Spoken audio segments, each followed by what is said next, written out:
Syd for byen Sandenesjøen kører vi i land på øen Alstahaug, hvor bjergtoppene De Syv Søstre troner flot. For foden af disse kører vi ind på næste campingplads. Vi ligger i første række til Atlanterhavet.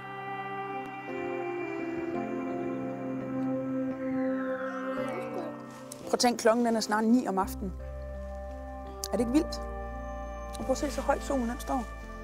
Det er fordi, vi er meget tæt på polarcirklen.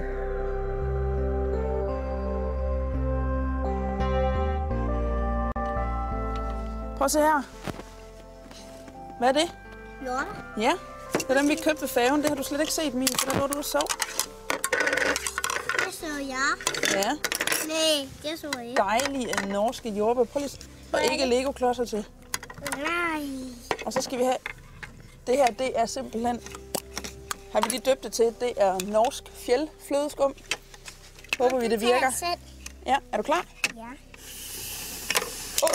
Det kom i hvert fald ud. Noget af det, der er rigtig godt at have med på turen, det er kiler. Jeg har blandt andet brugt dem under julen for at få campingvognen til at stå i vatter. Men også under støttebenene her, for som I kan se på den her campingplads, der hælder det altså meget. Og det er rigtig, rigtig ujævnt. Så det kan være lidt svært at få campingvognen til at stå fuldstændig i vatter, men kilerne her, de hjælper. Noget af det, der er meget specielt på campingpladsen her, det er den her lille strømstander. Det er pladsens eneste strømstander, og der er plads til 4 vogne. Ellers så må man i hvert fald koble sig på via nogle af de andre vogne.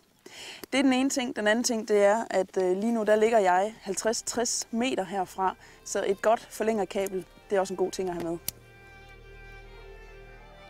Uanset hvor vi kigger hen, er der umådeligt smukt.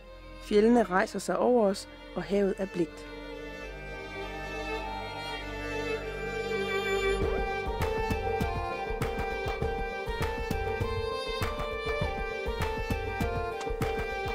Så er det blevet tid til at tage afsked med en virkelig dejlig campingplads, hvor beliggenheden den er fuldstændig uovertruffen. Nu skal vi nemlig videre nordpå.